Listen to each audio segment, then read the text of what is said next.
I will not be a party to this balkanization of India. No! India is one and will remain one country. कड़वा सच ये था कि अंग्रेज हिंदुस्तान में अपनी घटती हुई फौजी ताकत से अच्छी तरह वाकिफ थे और वो चाहते ही नहीं थे कि सांप्रदायिक आग को फैलने से रोका जाए। पर हाँ, जाने से पहले सत्ता वो सौंपना चाहते थे एक ढीले से राष्ट्रसंघ के हाथ, जिसकी लगाम हो सके तो उनके ही हाथों में रहे। इन्हीं सब बातों को लेकर 16 मई 1946 को एक समझौते का मसौदा बनाया गया। United Dominion of India will be given independence as and when the appropriate time comes. In the meanwhile, 2 constituent assemblies will frame the constitution. One for the Muslim majority provinces, which will be grouped Balochistan, Sindh, Punjab, and Northwest Frontier Province as the first, and Bengal and Assam as the second group.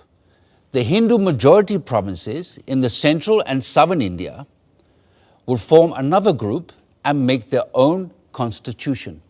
But the central government will be empowered to run foreign affairs, defense, and communications, while the residual powers and the responsibility will belong to the provinces, coordinated by their group. How can you have 2 assemblies for one nation? Are you suggesting that there will be Hindu constitution and Muslim constitution? And which constitution will be applicable to the central government? But sir, Assam is not a Muslim majority province. Then why? Gentlemen, please, these are only recommendations which have yet to be accepted by the 2 main parties, that is the Indian National Congress and the Muslim League, whose working committees are going into details of this plan, and there is no need for us to add anything more at this moment. Thank you. But Nehru is adamant he won't agree to such a proposal. I'm ready to sit together with Jawaharlal, for whom I have great regard, to convince him of the value of these groupings, since he has no desire that the British stay back in India any longer. And if I'm right, then even British do not desire to stay back here any longer. Not just Nehru. The entire Congress Working Committee is dead against the concept of 2 constituent assemblies and 2 separate constitutions. In that case, they must agree to partition and for the creation of 2 nations. Because the only way I can agree to one union of India is if Congress agrees to 2 groups, as proposed by me.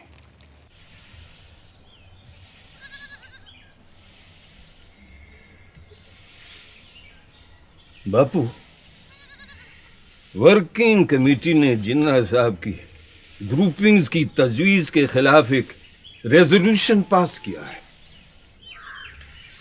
The Congress working committee agree that the groupings will hinder the concept of a united India and rejects any such demands put by external pressures which will hinder the working of any body constituted to decide the future of an independent country.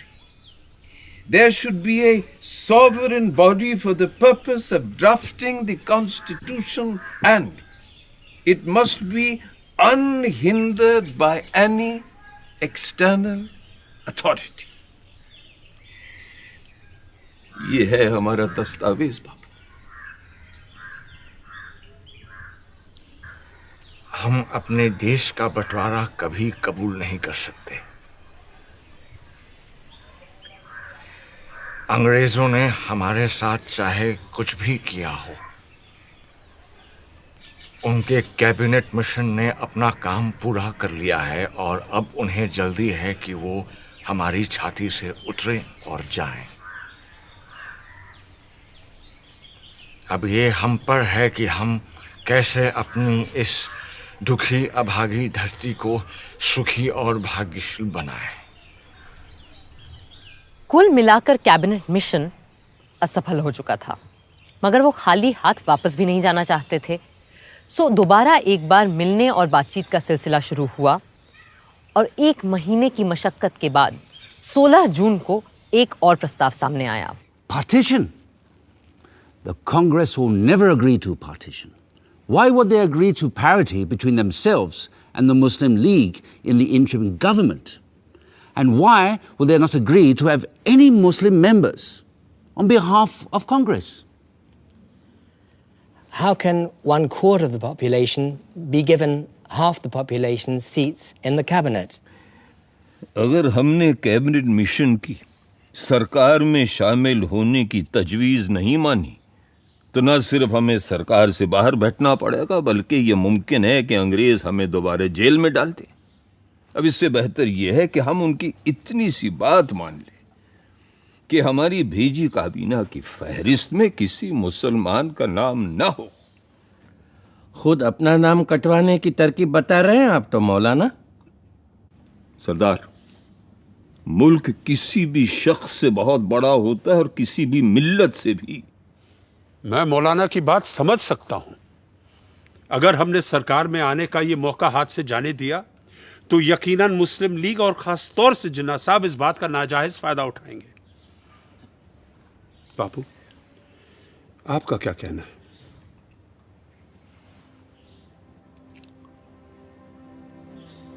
मैं किसी फायदे या नुकसान की बात नहीं जानता। मैं वही बोलूंगा जो मेरी आत्मा का कहना है, और मेरा मानना यह है कि जिन्ना साहब के डर से या सरकार में शामिल होने की जल्दबाजी में अगर हमने कांग्रेस की सूची से मुस्लिम भाइयों के नाम काट दिए तो हम में और उनमें अंतर क्या रह जाएगा?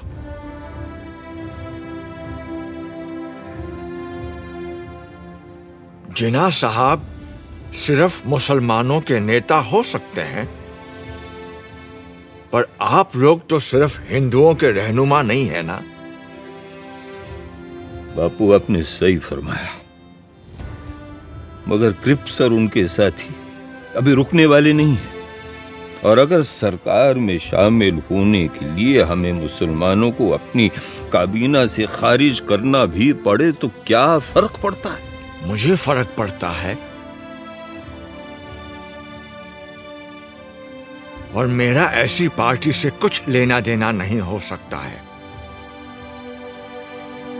अगर आप लोग सरकार संभालने के लिए इतने उतावले हैं तो बनाइए आप सरकार। मैं दिल्ली छोड़कर जा रहा हूं। बापू, हम आपकी बात समझते हैं, पर अगर इस समय उन्हें फौरन जवाब नहीं दिया तो ये मौका हाथ से निकल जाएगा। अगर यही आप सबका फैसला है तो मैं अपनी हार स्वीकार करता हूं। मुझे अंग्रेजों की नीयत सही नहीं लगती, पर मेरी बात ही सही है, इसका कोई सबूत भी तो नहीं है मेरे पास।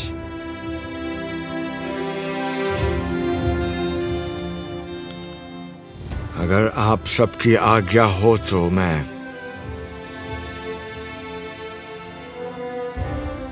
इजाजत चाहूंगा।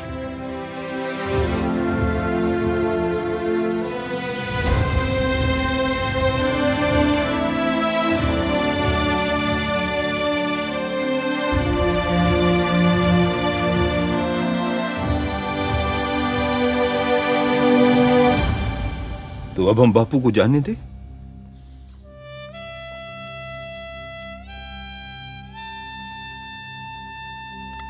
प्यारे लाल,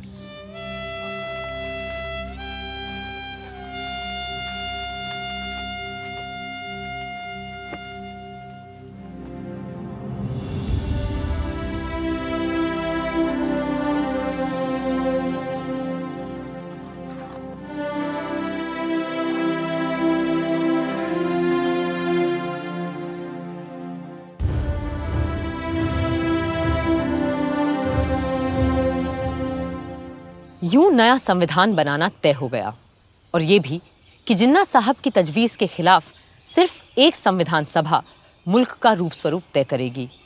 जाहिर है कोई इस व्यवस्था से पूरी तरह खुश नहीं था, मगर जिन्ना साहब पर तो जैसे गाज गिर गई थी और वो अपने मुखालिफों को आसानी से बख्शते नहीं थे। We have been betrayed by Viceroy Webel. Viceroy Wavell ने हमारे साथ दगाबाजी की है।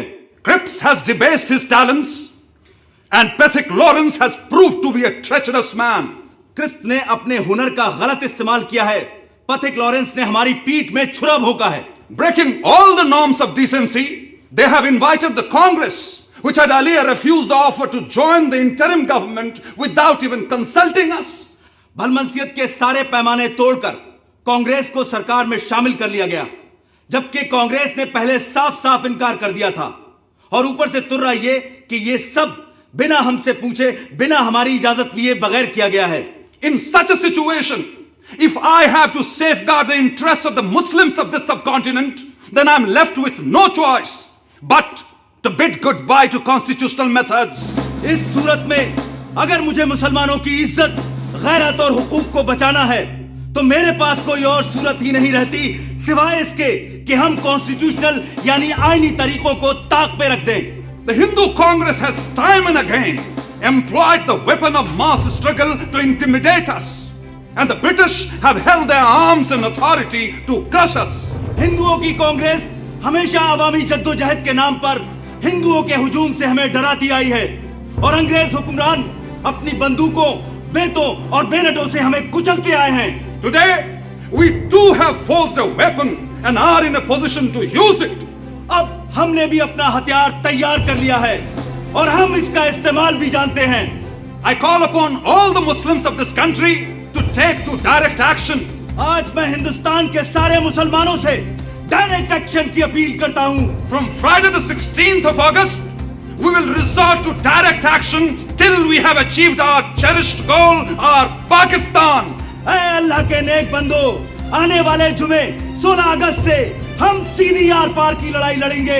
डायरेक्ट एक्शन और हथियार तभी रखेंगे जब मंजिल मखसूस सामने दिखाई देगी, यानी हमारा प्यारा पाकिस्तान। पाकिस्तान जिंदाबाद! पाकिस्तान जिंदाबाद! पाकिस्तान जिंदाबाद! मगर कायदे आजम, क्या हमारा डायरेक्ट एक्शन नॉन वायलेंट होगा? I am not going to discuss ethics here. और आप सभी लोग जानते हैं कि मुझे गांधी की अहिंसा वहिंसा में कोई यकीन नहीं है। कायदे आजम मोहम्मद अली जिन्ना जिंदाबाद! बातचीत, सुलह सफाई, रूठने समझाने मनाने के 2 महीने यकबयक खत्म हो गए। कैबिनेट मिशन वापस लौट गया और हिंसा के बादल चारों तरफ मंडराने लगे। वाइसरॉय वेवल ने सारे गवर्नरों को बुलाकर पुलिस व्यवस्था को चाक चौबंद करने को कहा, पर बंगाल के गवर्नर सर फ्रेडरिक बरोज ने वेवल को खबर दी कि बंगाल के मुस्लिम लीगी प्रधानमंत्री H.S. सोहरावर्दी के कहने पर उन्होंने 16 अगस्त को सारे पुलिस महकमे को छुट्टी पे भेज दिया है। 16 अगस्त 1946 भारत के इतिहास के काले दिनों में शामिल होने जा रहा था। जिन्ना साहब की पुकार पर 16 अगस्त की सुबह से ही हथियारबंद लोग कलकत्ता की सड़कों पर उतर आए और हत्याओं का सिलसिला शुरू हो गया। बदले में दूसरे संप्रदायों के लोग भी निकल आए और सड़कों पर 3 दिन तक सिर्फ हत्यारों का राज था। पुलिस छुट्टी मनाती रही, फौज अपने ड्रैगन टैंक लिए बैरकों में बैठी रही और सड़कों पर कत्लोगारत, खुरेजी और आगजनी होती रही। 3 दिन में 4000 से ज्यादा लोग मारे जा चुके थे। बंगाल में जो हुआ उसके बदले में पहले बिहार और फिर बाकी भारत में भी हिंसा का तांडव मचने लगा। बंबई शहर तक दंगों की चपेट में आ चुका था, पर पूर्वी बंगाल के नोआखली में जिस तरह हिंसा का चक्र शुरू हुआ उसने सबको दंग कर दिया। सब छोड़ छाड़ कर गांधी जी चल पड़े नोआखली।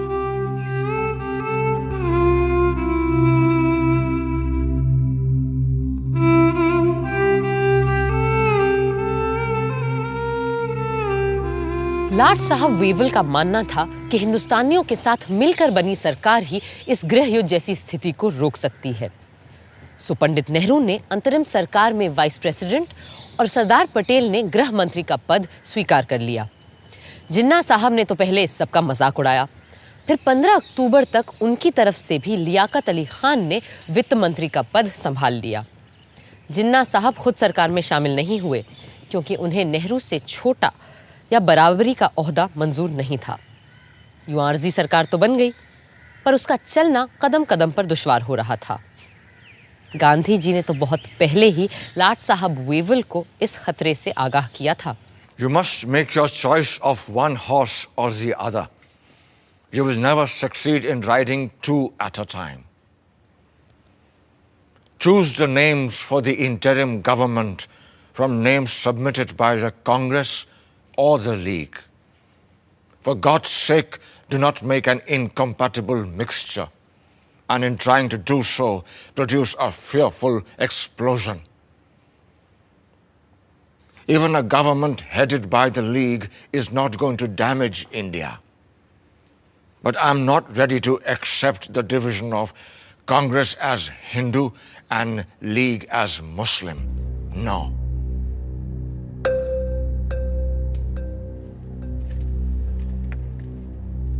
वेवल इतने हताश हो चुके थे कि उन्होंने अपने एक खत में सम्राट किंग जॉर्ज को लिखा, The situation reminds me of a childhood puzzle in which I had to manipulate marbles into their pens.